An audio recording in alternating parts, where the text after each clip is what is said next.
রানীবাজারের কাছে গুজরাবাড়ি হঠাৎ করে জিগির তোলা হলো, কালী মূর্তি নষ্ট করে দিয়েছে, কালীর মাথা নাকি ভেঙে দিয়েছে। কে ভাঙল? আমরা তো এই এলাকায় গেছি, 3 বারের চেষ্টা, প্রায় 25 দিন পর যখন কথা বলছি যে মণ্ডপে কালী মূর্তি নষ্ট হয়েছে বলছিল, সেখানে যারা ভিড় করেছে তাদের জিজ্ঞেস করলাম যে মণ্ডপটা কত বছরে, বলে আমরা তো জন্মের পর থেকে দেখছি। তো মুসলিম ছেলে, কারোর বয়স 25, কারোর বয়স 27, কারোর বয়স 30, কারোর বয়স 35, বলে আমরা তো দেখছি জন্মের পর থেকে। এই পূজা বছর একবার হয়, চাঁদা আমাদের এই গ্রামে মুসলমানরা সংখ্যায় বেশি, দুর্গাপূজা হয়, এবছর হবে কিনা জানি না।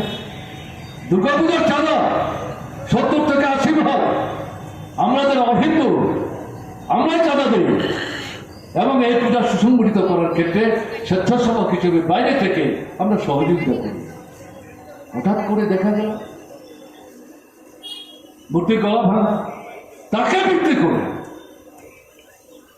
সেদিন বিকাল থেকে রাত 10টা-12টা পর্যন্ত একের পরে সংগঠিতভাবে বাছাই করে এলাকা পাড়া চিহ্নিত করে মুসলিম বাড়িগুলি সেখানে লুটতরাজ চলল, পুড়িয়ে দিল, মাথা ফাটাল, 7 মাসের শিশু পর্যন্ত রেহাই পাইনি। আমরা সেখানে গিয়ে কথা যখন বলছি, মা শিশুটাকে কাকে নিয়ে বলছে, আমার এই বাচ্চাটাকে তো রেহাই দেয়নি। তার কপালে যখন হাত দেওয়ার চেষ্টা করেছি, সে ফেব্রিকে উঠবার চেষ্টা করেছে। এবং মানুষই বলছে সেদিন কোন একজন মন্ত্রীর জন্মদিন উপলক্ষে এলাকায় নাকি লক্ষ লক্ষ টাকা খরচ করে খাওয়া দাওয়ার ব্যবস্থা, এবং পরীক্ষায় তারা বলবার চেষ্টা করেছে বাইরে থেকে লুকে নেয়।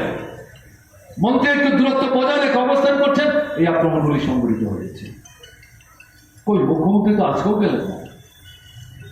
বাড়িঘর যেগুলো পড়ল, লুটপাট যা হয়ে গেল, তার তো কোনো ব্যবস্থা নিলেন না।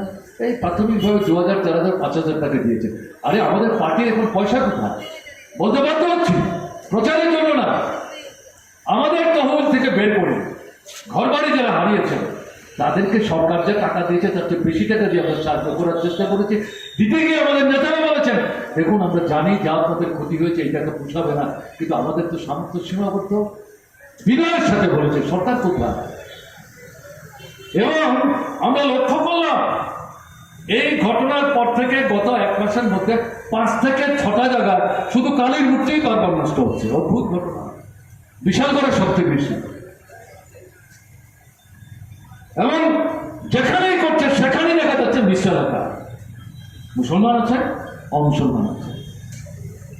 উদ্দেশ্যমূলক ভাবে হিন্দু মুসলমানের মধ্যে বিরোধ বাঁধাবার জন্য, গণতান্ত্রিক আন্দোলনের ভিত্তিকে দুর্বল করবার জন্য এই জিনিস দেশবাদী কায়দা বিজেপির RSS বিশ্ব হিন্দু পরিষদের পরীক্ষা মদতে সংগঠিত করা হচ্ছে।